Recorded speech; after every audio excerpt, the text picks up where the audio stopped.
Commerce and management classes में आपका स्वागत है।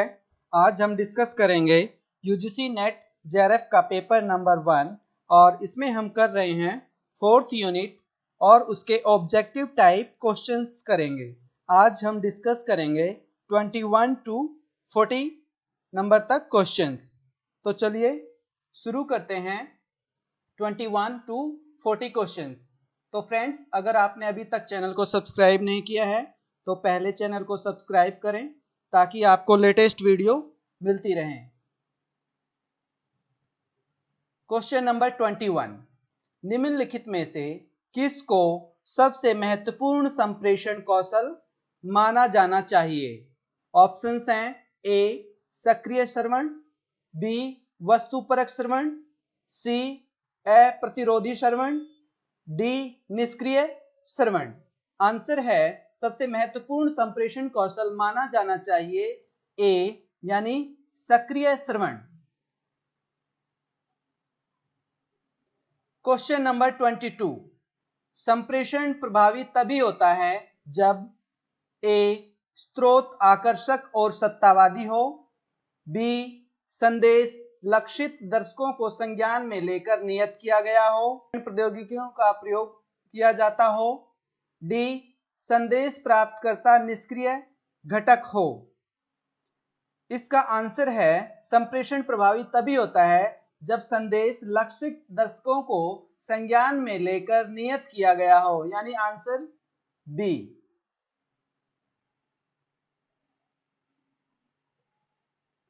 क्वेश्चन नंबर 23, संप्रेषण में भाषा है ए अमौखिक कूट, बी मौखिक कूट, सी प्रतीकात्मक कूट, डी चित्रात्मक कूट।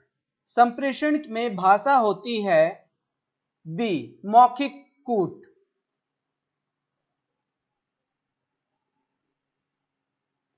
क्वेश्चन नंबर 24, जन संप्रेषण के सूचना कार्य के रूप में किसका वर्णन किया गया है? ए प्रसार, बी प्रचार, सी निगरानी और डी परिवर्तन। जन संप्रेषण सूचना कार्य के रूप में सी को वर्णन किया गया है, यानी निगरानी।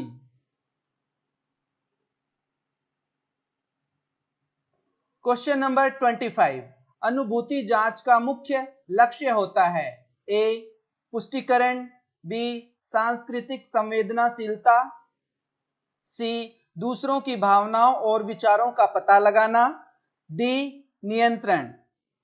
अनुभूति जांच का मुख्य लक्ष्य होता है कि दूसरों की भावनाओं और विचारों का पता लगाना। आंसर है सी। क्वेश्चन नंबर 26, यदि एक छात्र कक्षा में बात करने के लिए हाथ उठाता है तो वह उपयोग करता है ए संशोधक, बी प्रतीक, सी नियामक और डी प्रदर्शन। यदि एक छात्र कक्षा में बात करने के लिए हाथ उठाता है तो वह उपयोग करता है प्रतीक का, यानी बी। क्वेश्चन नंबर 27, संप्रेषण में गुणार्थक शब्द कौन से हैं?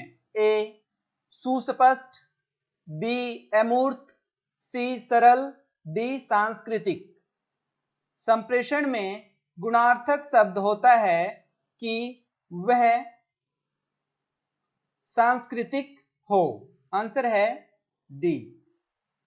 क्वेश्चन नंबर 28, निम्नलिखित में से कौन सा बर्लो के संप्रेषण का रैखिक मॉडल है? ए एसएमआरसी, बी एसएमसीआर, सी एसआरएमसी और डी एसआरसीएम।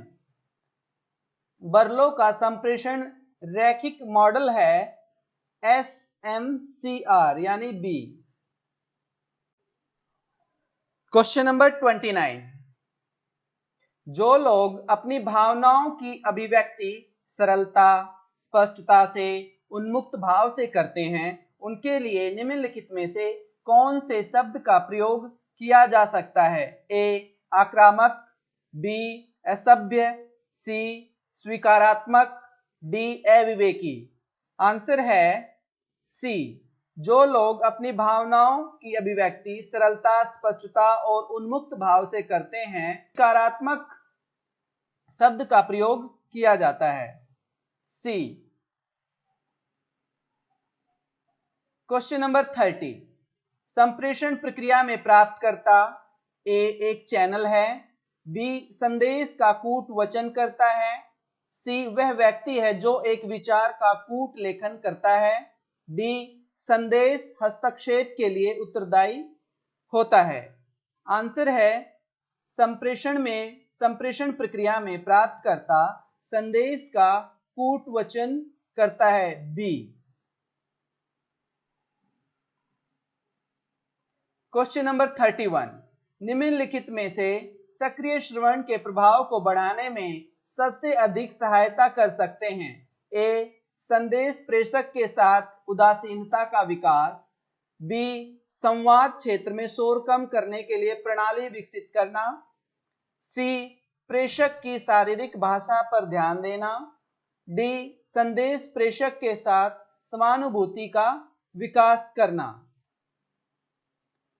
सक्रिय श्रवण के प्रभाव को बढ़ाने में सबसे अधिक सहायता करता है डी, यानी संदेश प्रेषक के साथ समानुभूति का विकास करना।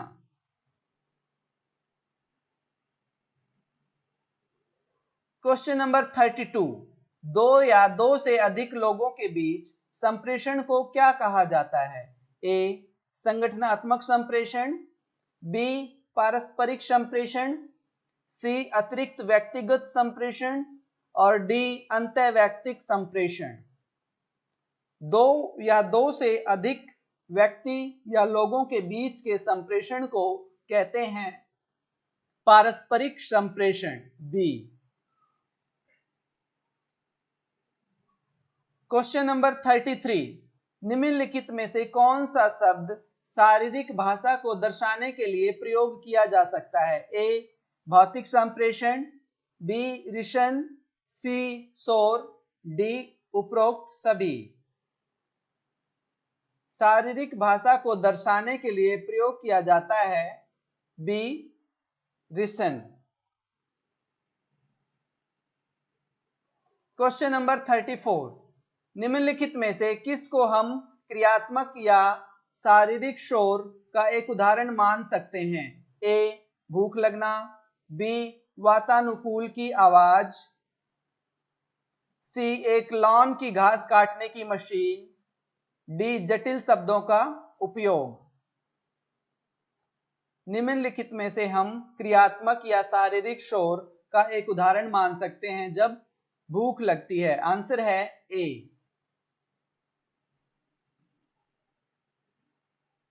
Question number 35। निम्नलिखित में से कौन सा विवरण कक्षा में प्रभावी संप्रेषण में बाधा नहीं डालता?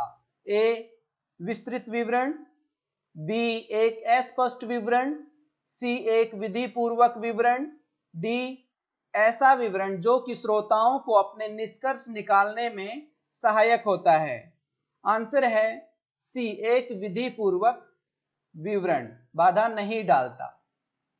Question number 36। सजीव टेलीविजन व रेडियो प्रसारण जिसमें श्रोता दर्शकों की उपस्थिति आवश्यक होती है इस रूप में जानी जाती है?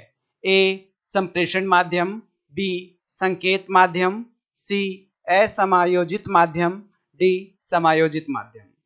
आंसर है बी संकेत माध्यम। नंबर 37। एक संदेश को किन परिस्थितियों में प्रभावी समझा जा सकता है? ए अच्छे संप्रेषण कौशल का उपयोग करने पर, बी ग्रहण शक्ति के प्रमाण को वापस दोहराकर, सी प्राप्तकर्ता द्वारा समझाना और वांछित प्रतिक्रिया देना, डी संदेश को केवल पारस्परिक संप्रेषण में प्रेषित करना। आंसर है सी प्राप्तकर्ता द्वारा समझाना और वांछित प्रतिक्रिया देना। Question number 38। निम्नलिखित में से संकेतीकरण किसके लिए महत्वपूर्ण है? ए प्रतिपुष्टि को प्रोत्साहित करने हेतु, बी शोर समाप्त करने हेतु, सी संदेश उत्पत्ति करने हेतु, डी संदेश की व्याख्या सुनिश्चित करने हेतु। आंसर है सी संदेश उत्पत्ति करने हेतु। क्वेश्चन नंबर 39, एक शब्द का व्यक्तिपरक अर्थ होता है इसका ए सूचक अर्थ, बी अप्रत्यक्ष अर्थ, सी विलोम, डी गुणबोध अर्थ। आंसर है एक शब्द का व्यक्तिपरक अर्थ होता है गुणबोध अर्थ। क्वेश्चन नंबर 40, निम्नलिखित में से कौन सा तत्व प्रभावी संप्रेषण के संदर्भ में सबसे कम महत्वपूर्ण माना जाता है। ए भाषा पर पूर्ण नियंत्रण, बी उपयुक्त शब्दावली, सी आकर्षक व्यक्तित्व, डी संपादित होने वाली सामग्री पर पूर्ण नियंत्रण। आंसर है सी आकर्षक व्यक्ति सबसे कम महत्वपूर्ण माना जाता है। तो फ्रेंड्स इस वीडियो में इतना ही। आप इस वीडियो को लाइक करें, चैनल को सब्सक्राइब करें। Thank you.